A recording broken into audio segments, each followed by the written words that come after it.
तुझको तपना होगा, मोह तजना होगा। मोह को तजना दुनिया का सबसे बड़ा तप है। मोह को छोड़ना दुनिया का सबसे बड़ा तप है। दुनिया का सबसे बड़ा तप है मोह को छोड़ना। किसको छोड़ना? मोह को। सारी दुनिया तप रही है। वैसे देखा जाए, आप लोग तप करते हो कि नहीं करते हो? अरे बोलिए ना, करते हो ना? कितने होते हैं तप? 12। अनशन, ऊनोदर, व्रत परिसंख्यान, रस परित्याग, विविक्त शय्यासन और काय क्लेश। ये 6 बाहर के हैं। प्रायश्चित, विनय, वैयावृत्ति, स्वाध्याय, व्युत्सर्ग और ध्यान, ये 6 अंदर के हैं। ठीक है ना? गर्मी का समय आ रहा है, सूरज तपेगा कि नहीं तपेगा? और सूरज तपेगा तो धरती तपेगी कि नहीं तपेगी? तपेगी। जब सूरज तपेगा, धरती तपेगी, तो इसमें रहने वाले लोग तपेंगे कि नहीं तपेंगे? कहाँ तपेंगे? ये एसी कूलर लगा के बैठ जाओगे। तप के माध्यम से जितने शरीर के टॉक्सिन हैं वो निकल जाते हैं। तप क्या है? जो कर्मों को खींच ले, कर्मों को सोख ले, कर्मों को जला दे, कर्मों को भस्म कर दे, वो धर्म वाला तप है। और वैसे देखा जाए तो जो मिट्टी होती ना, मिट्टी 2 तरह की। एक घर में आप रखना मिट्टी 1 महीने तक, और एक मिट्टी बाहर सूरज की धूप में रख देना। फिर 1 महीने के बाद में आप जो घर के अंदर मिट्टी थी उसमें पानी डाल के उसकी खुशबू लेना, और जो सूरज में तपी थी उस मिट्टी की खुशबू लेना पानी डालकर। खुशबू किस में आएगी? अरे बोलिए ना, खुशबू किस में आएगी? जो बाहर सूरज की धूप में तप रही होगी उसमें खुशबू आएगी। बिना तपे संसार की कोई चीज काम आती ही नहीं है। अनाज है, जब उगता है, वृक्षों में रहता है, पौधों में रहता है, तो क्या होता है? क्या क्या चाहिए? पानी चाहिए, धूप चाहिए, हवा चाहिए। जब तक यदि तुम खेती करनी है घर के अंदर करो, अनाज उग जाएगा? अरे बोलिए ना, नहीं उगेगा। कब उगेगा? जब वो सूरज की धूप लेगा, जब वो बाहर से पानी लेगा, जब हवा लेगा, पूरी एक्सरसाइज करेगा। कौन? जो पेड़ है वो पूरी एक्सरसाइज करेगा। अब आप कहोगे एक्सरसाइज कैसी होगी? जब हवा चलती है तो डोलते हैं। हवा यहाँ आई तो यहाँ हो गए, हवा यहाँ गई तो यहाँ हो गए, हवा यहाँ आई तो इस साइड में चले गए, यहाँ आई, चारों तरफ घूमते रहते हैं, पूरी एक्सरसाइज हो जाती है। सूरज पूरा तपा देता है और पानी पूरा भिगो देता है, तब कहीं जाकर ये अनाज तैयार होता है। धीरे धीरे धीरे धीरे फसल ऊपर आती है। फिर बोले भाई थोड़ी और पक जाए, थोड़ी और पक जाए। जब पक जाएगी तब काटेंगे इसे, है ना? तो पकने के बाद में किसने पकाया? धूप ने पकाया। किसने पकाया? धूप ने पकाया। फूल कहाँ खिलते हैं? घर के अंदर या धूप में? धूप में खिलते हैं फूल, है ना? तब कहीं जाकर के वो अनाज, वो फूल आपके प्रयोग करने के योग्य होते हैं। जब गर्मी आती है तो चिड़िया भी तप जाती है। धूप आई है तो धूप सहन करेगी, बारिश आई है तो बारिश सहन करेगी, सर्दी आई है तो सर्दी सहन करेंगे। सारे संसार के जीव जंतु मौसम के अनुसार जीते हैं और पूर्ण रूप से तपते हैं। तब कहीं जाकर के उन्हें स्वस्थ जीवन प्राप्त होता है। कौन सा जीवन? अरे बोलिए ना, स्वस्थ जीवन प्राप्त होता है। और यदि वो भी एसी कूलर में रहने लगे तो वो भी आपके जैसे बीमार हो जाएंगे। जब तक वो एसी कूलर में नहीं रह रहे हैं तभी तक बीमारियां नहीं है। एसी कूलर में आते वो भी बीमार होने लगेंगे। तो जब बारिश होती है उस हिसाब का शरीर हो गया, फिर धूप आई तो सारे टॉक्सिन निकाल दिए, स्वस्थ हो गए। तो इस तरह से मौसम के अनुसार, और जब दीक्षा लेते हैं तो जीवन कैसा होता है? अरे बोलिए ना, गर्मी आई तो गर्मी, सर्दी आई तो सर्दी, और बारिश आई तो बारिश। आप वो पढ़ते हो ना, करते तपशैल नदी तट पर, तरुतल वर्षा की झड़ियों में, समता रस पान पिया करते, सुख दुख दोनों की घड़ियों में। अंतर ज्वाला हरती वाणी, मानो झड़ती हो फुलझड़ियां, और भव बंधन तड़ तड़ टूट पड़े, खुल जावे अंतर की कलियां, खिल जावे अंतर की कलियां। हैं? इसमें दोनों तप बता दिया, बाहर का तप बता दिया, क्या बता दिया इसमें? करते तप शैल, तप, तप कहाँ करते? शैल, शैल यानी पर्वत पर। करते तप शैल नदी तट पर। जब सर्दी आती है तो नदी के किनारे खड़े हो जाते हैं, जब गर्मी आती है तो पहाड़ पे खड़े हो जाते हैं, पहाड़ पे सबसे ज्यादा गर्मी होती है तो पहाड़ पे खड़े हो जाते हैं, और जब सर्दी आती तो नदी किनारे सबसे ज्यादा ठंड होती है तो नदी के किनारे खड़े हो जाते हैं। किस लिए? तपस्या करने के लिए। एक ठंडा तप, एक गर्म तप।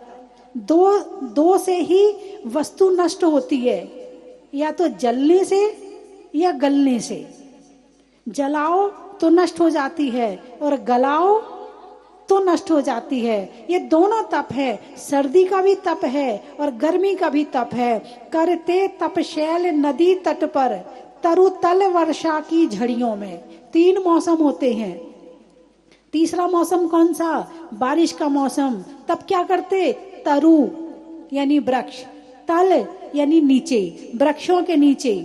तरुतल वर्षा की घड़ियों में, जब वर्षा की घड़ी आती है तो पेड़ों के नीचे खड़े हो जाते हैं। भाई पेड़ों के नीचे क्यों खड़े हो गए? जब पेड़ों में से यदि सीधी बारिश में खड़े होंगे तो उतना महसूस नहीं होगा, और जब बारिश की बूंद एक एक करके शरीर में टपकती है तो एक एक रो रो जो होता है वो कप जाता है। और ऐसे समय में अपने मन को, अपने प्रणामों को पकड़ते हैं कि मेरे मन में कहीं आसक्ति तो नहीं आई शरीर के प्रति, मैं कहीं दुखी तो नहीं हो रहा, मैं कहीं परेशान तो नहीं हो रहा, गर्मी से परेशान तो नहीं हुआ, सर्दी से परेशान तो नहीं हुआ, मैं बारिश से परेशान तो नहीं हुआ। अपनी परीक्षा लेते हैं। किसकी? अरे बोलिए ना, अपनी परीक्षा लेते हैं। और यहाँ 1 घंटे को लाइट चली जाए गर्मी के दिनों में, फिर देखो कैसा हाहाकार मच जाता है।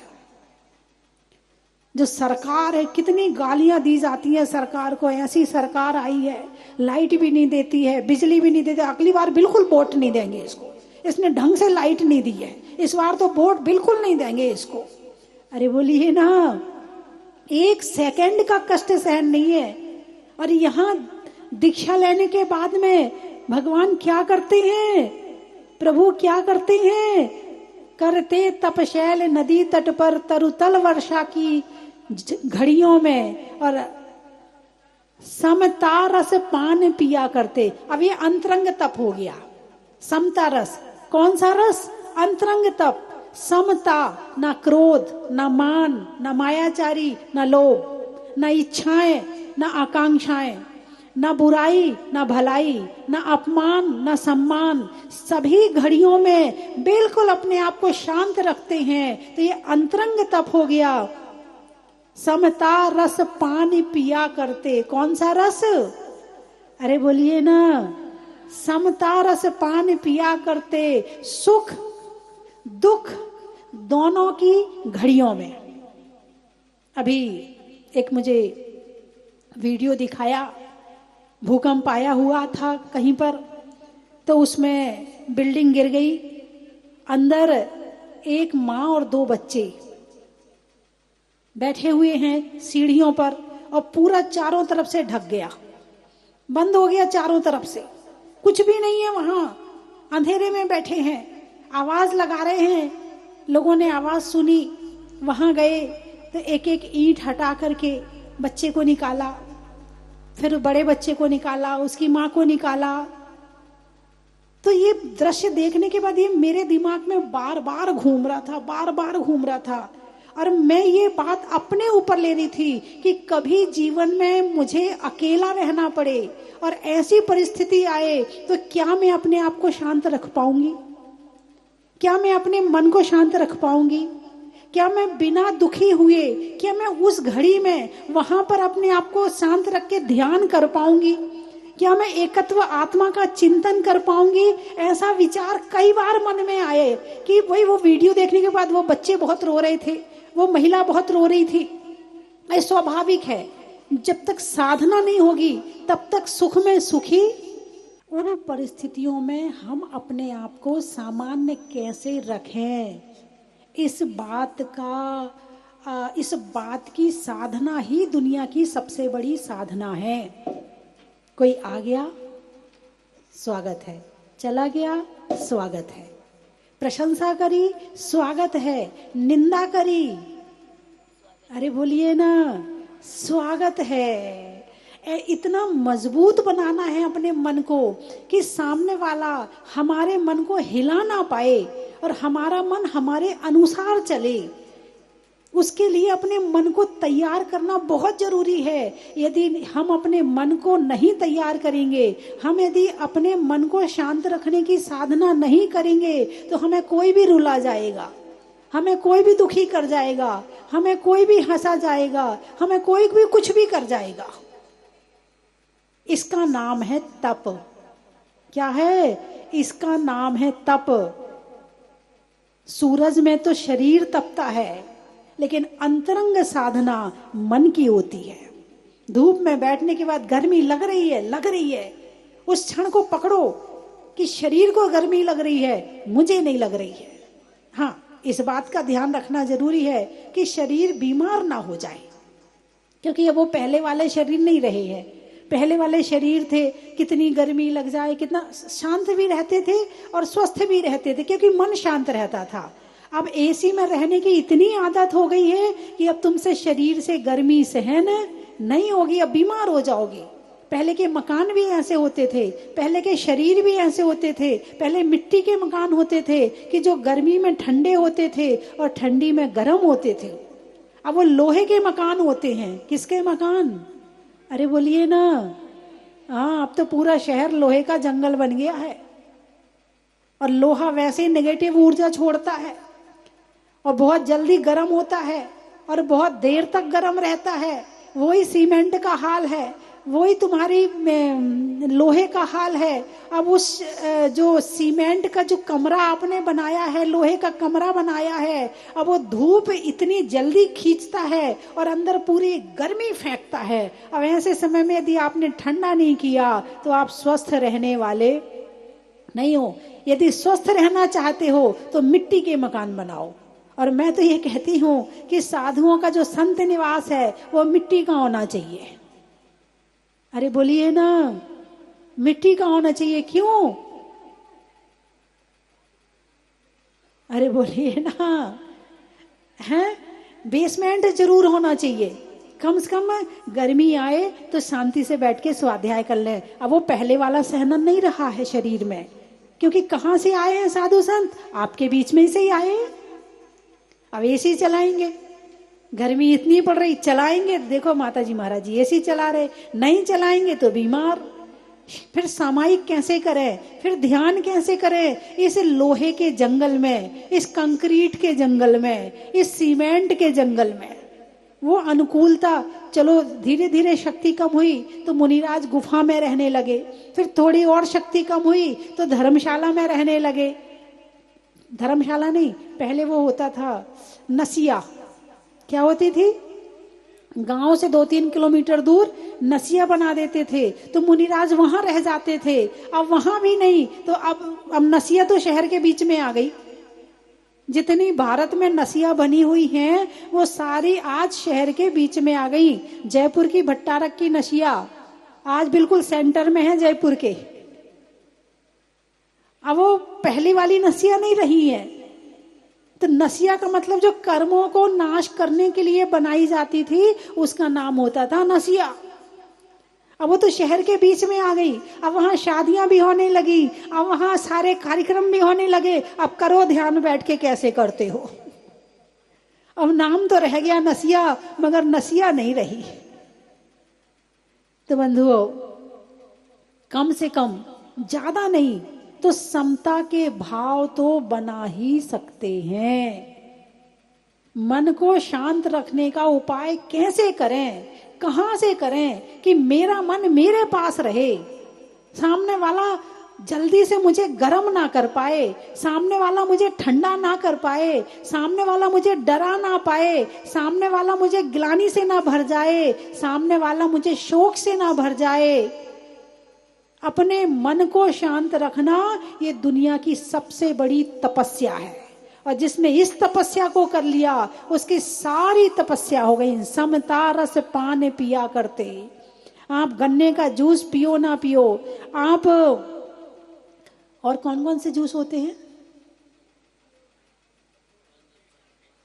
मौसमी का जूस, और हाँ जी भीम जी बताएंगे, पाइन एप्पल का जूस, और अनानास का जूस, और एप्पल का जूस, और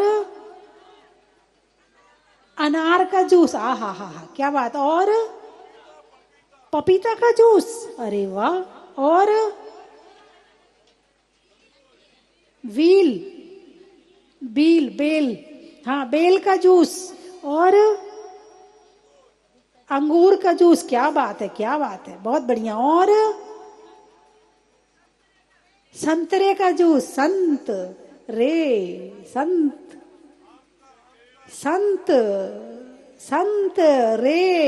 संतरे का जूस बनाओगे, और आम का जूस। देखो इतनी यदि मैं पूछती कि उस शास्त्र में जो 63 शलाका महापुरुष हैं उनके नाम बताइए तो नहीं बता पाते। अभी 63 जूस के नाम बता दिए आपने। दिमाग केवल खाने में लगा पड़ा है। अभी पूजा करी थी ना आपने, जीने को भोजन खाना था, भोजन में जीवन लगा दिया। पढ़ी थी अभी पूजा, मुंशीनाथ भगवान की पूजा पढ़ी थी ना आपने। जीने को भोजन खाना था, भोजन में जीवन लगा दिया। मगर भगवान ने क्या किया, तप त्याग के फल खाकर तुमने जीवन को अमृत बना लिया। तप त्याग, कौन सा फल खाना है, तप त्याग के फल भगवान ने खाए तो वो अमर हो गए। और तुम सारी जिंदगी फलों के जूस पीते रहना, कभी अमर नहीं होने वाले। लड़ाई झगड़े और कर लोगे, मुझे कम दिया तुमने ज्यादा ले लिया। तो बंधुओं, आज तप का दिन है। सूरज तपे तपे रे माटी। सूरज जब तक तपता रहेगा तब तक इस मनुष्य जीवन में और इस धरती में जीवों का जीवन है। और जिस दिन सूरज तपना छोड़ देगा उस दिन इस धरती में प्रलय आ जाएगी। ऐसे ही जब तक आप 12 तपों को तपते रहेंगे तब तक ये आत्मा सुखी रहेगी, और 12 तपों को छोड़ते ही ये आत्मा दुख में गोता लगाएगी। लोग डरते हैं, माता जी के पास जाना मत, त्याग करवा देंगी। ये वो महाराज के पास जाना, आलू मत जाना, आलू त्याग करवा देंगे। ये उनको आहार मत देना, वो रात्रि भोजन का त्याग कर, खुद भी नहीं करते, औरों को भी नहीं करने देते। भोग भोग भोग भोगों में लगे पड़े हैं। और जब भी शांति मिलेगी, जब भी सुख मिलेगा, जब भी आपके जीवन में कुछ अच्छा काम होगा, वो तप और त्याग के माध्यम से ही होगा, इसके बिना हो ही नहीं सकता है। अगला जो अपना कल्याणक होगा आज दोपहर में, वो ज्ञान कल्याणक। कौन सा कल्याणक, ज्ञान कल्याणक, केवल ज्ञान कल्याणक। तो तप से क्या मिलेगा, अरे बोलिए ना, ज्ञान मिलेगा। तो क्या आज आपके पास में ज्ञान नहीं है? ज्ञान है तो सही, मगर पापों में लगा पड़ा है। जब ये ज्ञान तप में लगेगा, त्याग में लगेगा, ध्यान में लगेगा, संयम में लगेगा, तो फिर केवल ज्ञान मिलेगा, जहां सुख ही सुख है, सुख ही सुख है और सुख ही सुख है। तो मेरी बात आपकी समझ में आ गई? चलिए फिर समाप्त करूं, हैं? पंच कल्याणक क्यों मना रहे हैं? पंच कल्याणक ताकि प्रभु का तप कल्याणक देखकर हमें भावना आए कि हमें भी दीक्षा लेनी है, हमें भी तप करना है, हमें भी केवल ज्ञान प्राप्त करना है। यदि इस भावना के साथ आपने पंच कल्याणक देखे तो आपका पंच कल्याणक देखना सम्यक दर्शन में कारण बनेगा, और एक दिन यही सम्यक दर्शन आपको मोक्ष लेके जाएगा। और तब आपको याद आएगा, बाद में जब याद आएगी कि देखो मैंने देवली में पंच कल्याणक देखा था, मेरी यात्रा धर्म यात्रा यहां से प्रारंभ हुई थी और इस यात्रा का अंत मोक्ष में जाकर के होगा। तो बंधुओं, हमारे बीच में आज हमारे संघ की बड़ी माता जी, चंद्रमती माता जी, गढ़नी आरी का चंद्रमती माता जी पधारी हैं। मैं इन्हें 1990 से जानती हूँ। कब से जानती हूँ? और पहले से, 87 88 से, नहीं 86 से, 86 87 से जानती हूँ। जब मैं घर में थी तब से जानती हूँ। और माता जी का स्वभाव अत्यंत सरल है, सेवा भक्ति तप में हमेशा आगी रहती हैं, और भले करने की तो इतनी भावना होती है कि मैं देख रही हूँ कि समाज के प्रति हमेशा इनका पॉजिटिव भाव रहता है कि कितना भला कर दूं।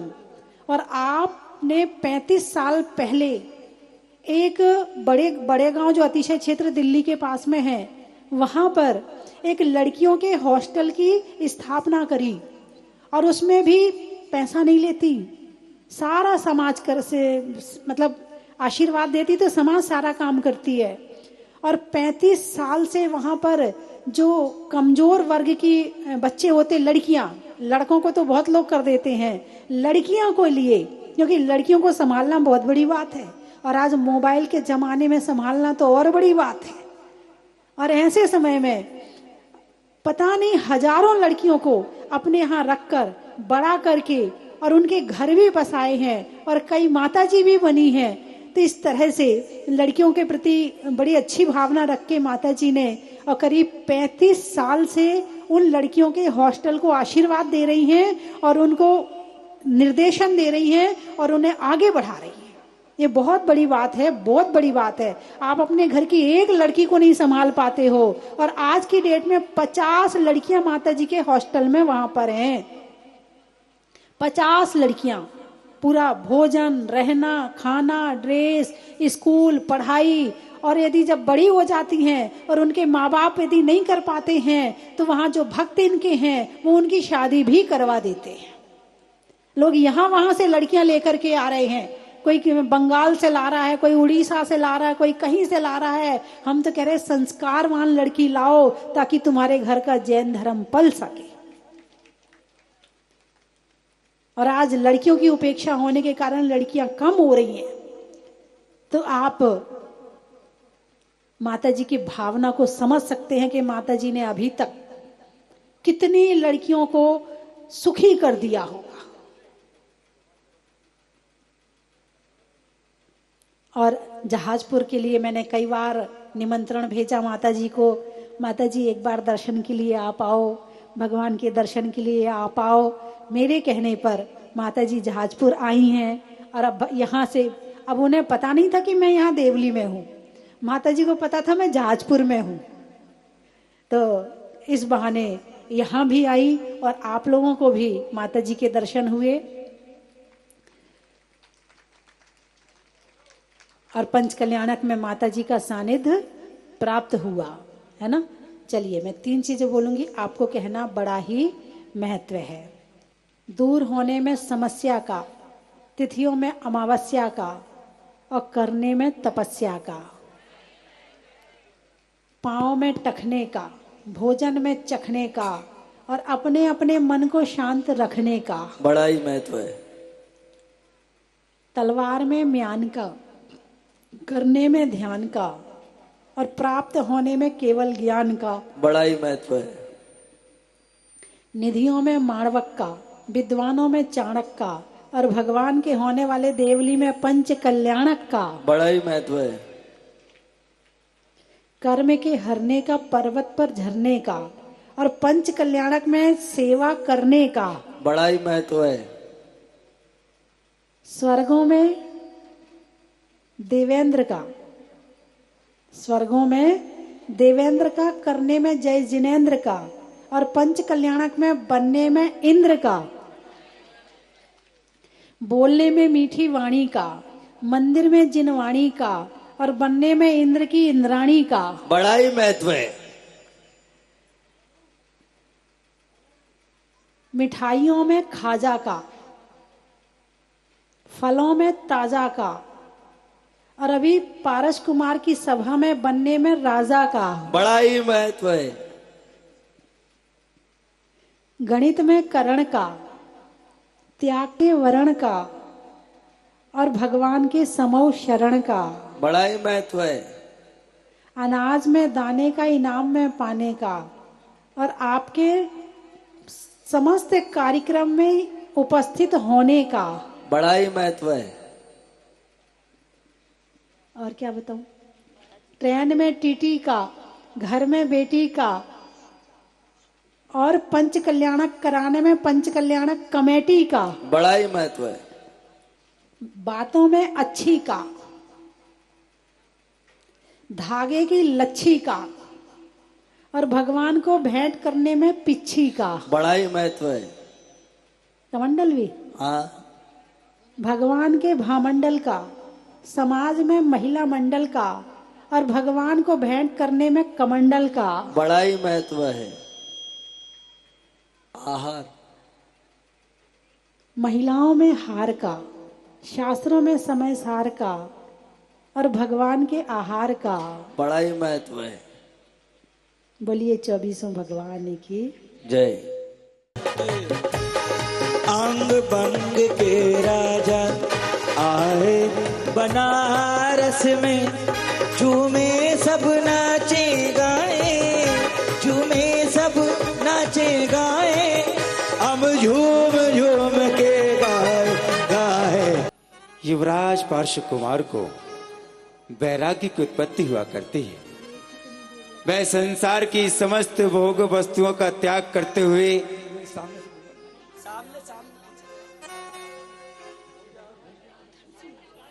संसार को त्यागने की भावनाओं को लेकर के वैराग्य पथ की ओर अग्रसर हुआ करते हैं।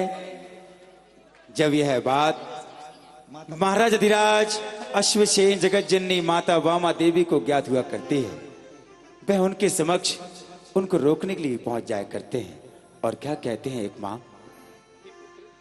हे पुत्र रुक जाओ, ये तुम क्या करने जा रहे हो? नहीं पुत्र नहीं, मैं तुम्हें कहीं नहीं जाने दूंगी। हे पुत्र। माँ, आपने भी अपने जीवन में सारा राज रंग देखा है। हे माँ, आपने भी सब सुख भोगा है। हे माँ, आपने भी सब संपत्ति देखी है, पर आपने सब कुछ देखने के बाद क्या पाया है? हे माँ, मैं अब इस संसार से विरक्त होना चाहता हूँ, मैं अब इस संसार से मुक्त होना चाहता हूँ। हे माँ, मैं नहीं रह सकता। नहीं पुत्र नहीं, ऐसा मत करो। अरे आप तो मेरे व्रता के सहारे हो, मैं घास के सहारे जीऊंगी। नहीं पुत्र नहीं, मैं कहीं नहीं जाने दूंगी। माँ, कौन किसका सहारा है, कौन किसका साथी है, ये सब बातें तो मिथ्या है माँ। मुझे अपने सम्यक्त्व की पहचान हो चुकी है। और ए पुत्र, जा तेरी माता सत्य कह रही है, हे पुत्र हमें छोड़कर मत जाओ। हे पुत्र तुमने ये क्या विचार किया है? नहीं नहीं, हम आपको कहीं नहीं जाने देंगे। रुक जाओ मेरे लाल, और रुक जाओ मेरे लाल, रुक जाओ मेरे लाल। माता कह रही है, सौगंध तुम्हें मेरी, सौगंध तुम्हें मेरी, मुझे इतना ना तड़पाओ, मेरे लाल नहीं जाओ, मेरे जान नहीं जाओ, मेरे लाल नहीं जाओ, मेरे जान नहीं जाओ।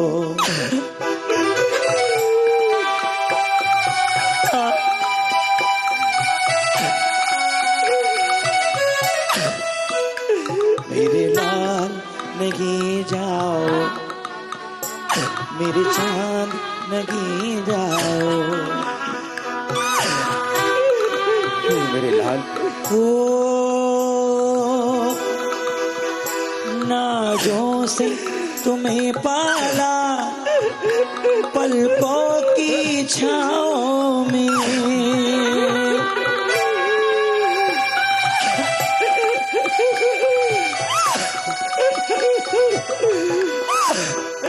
लाजों से तुम्हें पाला, पलकों की छाँव में, इतना है दुलार दिया तुमको तेरी माता ने, रो रो के पुकारू तुम्हें मेरी गोद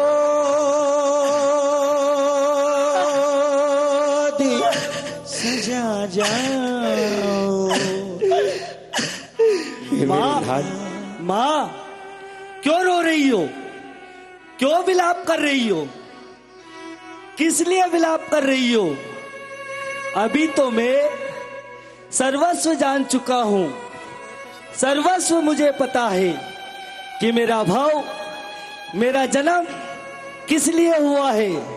इतने में ही लोकांतिक देवों का आवागमन होता है। असारता दुखों की है अपार, आराम से उलझी गए तो कुछ नहीं, सुलझी गए तो शाश्वत जोड़ संसार की असारता।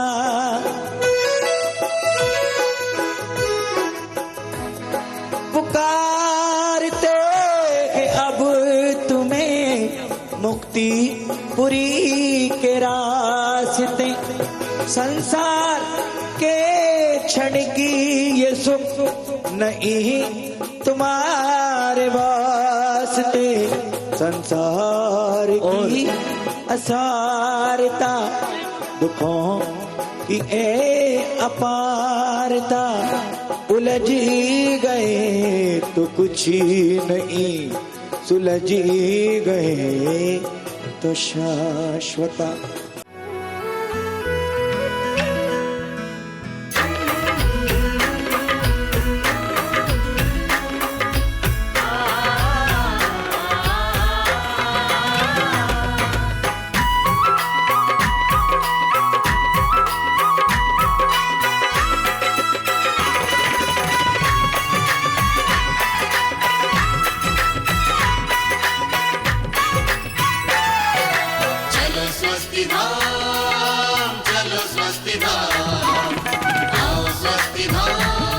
की थाल को सजाओ रे आज, रत्नों की थाल को भर लाओ रे आज, आओ आओ करे रे गुणगान आरती भगवन की, आओ आओ करे गुणगान आरती भगवन की, आओ आओ करे रे गुणगान आरती भगवन की।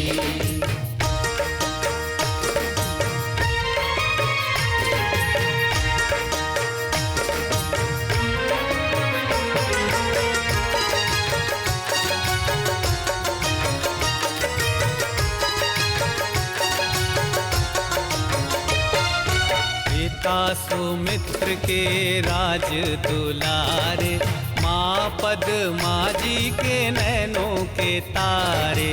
पिता सुमित्र के राज दुलारे, माँ पद्मा जी के नैनों के तारे।